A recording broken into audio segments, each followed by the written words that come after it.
प्यारे भाई बहनों, जय मसीह की। क्या इस दुनिया का अंत होने वाला है? क्या हम अंतिम समय में जी रहे हैं?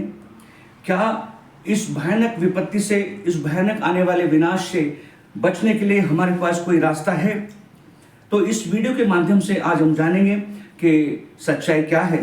कृपया करके वीडियो के अंत तक बने रहें और इस वीडियो को ज़्यादा से ज़्यादा शेयर करें, लाइक करें और कमेंट करें। प्रभु आपको आशीष दे। हम जानते हैं इस पृथ्वी के ऊपर शैतान ने अपना साम्राज्य स्थापित कर दिया है और चारों ओर हाहाकार और अत्याचार और नाना प्रकार की विपत्तियों ने इस संसार को जो है भर दिया है। और इतना भयानक तांडव संसार में शैतान के द्वारा हो रहा है, जिसके द्वारा जो है अनेक लोगों की जाने जा रही हैं, लोग पाप के अंदर मर रहे हैं और शैतान भी उन्हें गरजने वाले शेर के समान फाड़ खा रहा है। इसका जीता जागता उदाहरण हमारे सामने एप्स्टाइन की फाइल है, जो अभी वर्तमान में दुनिया के सामने आई है। तो मेरे प्यारे भाइयों बहनों, 2026 में कुछ लोग भविष्यवाणियां कर रहे हैं कि इस दुनिया का अंत हो जाएगा। तो क्या सचमुच दुनिया का अंत हो जाएगा? क्या हम अंतिम दिनों के बहुत करीब आ चुके हैं? बाइबल इसके बारे में क्या कहती है? बाइबल के वचन में हम देखेंगे, पहला पत्रस उसका 4 अध्याय और 7 वचन, उसमें लिखा है, सब बातों का अंत तुरंत होने वाला है। प्रभु का धन्यवाद।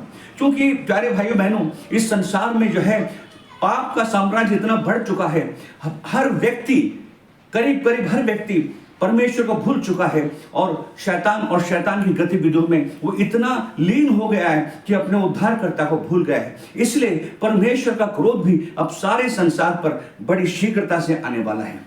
इस पृथ्वी पर शैतान के पुजारियों ने बड़ी बड़ी भयानक विपत्तियों को जन्म दे दिया है, जिसके कारण जो है लोग मारे जा रहे हैं।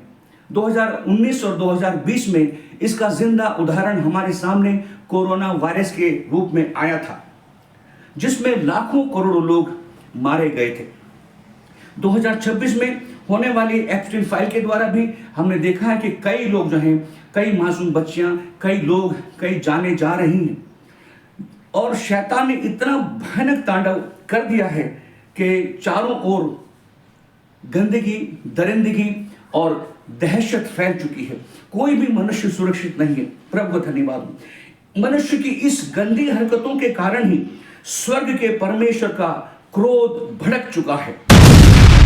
प्रकाशित वाक्य के 16 अध्याय उसका पहले वचन में हम प्रभु का वचन पढ़ते हैं। फिर मैंने मंदिर में किसी को ऊंचे शब्द से उन 7 स्वर्गदूतों से यह कहते सुना कि जाओ, परमेश्वर के प्रकोप के 7 कटोरों को पृथ्वी पर उंडेल दो। जब उन 7 स्वर्गदूतों ने अपने अपने परमेश्वर के प्रकोप से भरे हुए कटोरों को इस पृथ्वी पर उंडेल दिया, तो पृथ्वी पर भयानक संकट आने लगे। प्रभु को धन्यवाद हो। इस वीडियो क्लिप को आप ध्यान से देखें, और जब आप ध्यान से देखेंगे तो इस संसार में जो 7 प्रकार के प्रकोप के कटोरे स्वर्गदूत स्वर्ग से इस पृथ्वी के ऊपर उंडेलने वाले हैं, आप देख करके हैरान हो जाओगे। जब 7 कटोरे उंडेले जाएंगे तो क्या होगा? प्रकाशित वाक्य 16 एक चौंकाने वाला दृश्य प्रकट करता है। 7 स्वर्गदूत परमेश्वर के क्रोध के 7 कटोरे पकड़े हुए हैं और उन्हें क्रम से जमीन पर उंडेलते हैं। यूहन्ना की किताब के अंदर 8 अध्याय 36 वचन में प्रभु कहते हैं, प्रभु यीशु ने कहा, यदि पुत्र तुम्हें स्वतंत्र करेगा तो सचमुच तुम स्वतंत्र हो जाओगे।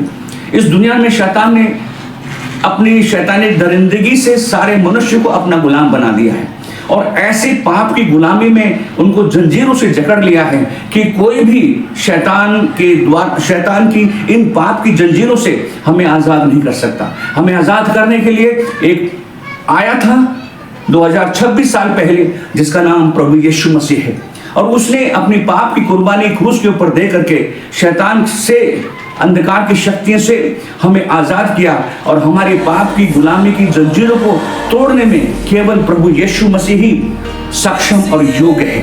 प्रभु का धन्यवाद हो। तो आज ही अगर आप पाप की गुलामी से आजाद होना चाहते हैं तो प्रभु यीशु मसीह को अपना जीवन दीजिए और मन फिरा करके, पश्चाताप करके प्रभु यीशु की शरण में आ जाइए। वही आपको बचाएगा, क्योंकि वही मुक्तिदाता है और वही उद्धार करता है। उसके जैसा न तो कभी कोई हुआ, न कभी होगा। प्रभु यीशु मसीह का अनुग्रह आप सबके साथ हो। आमीन।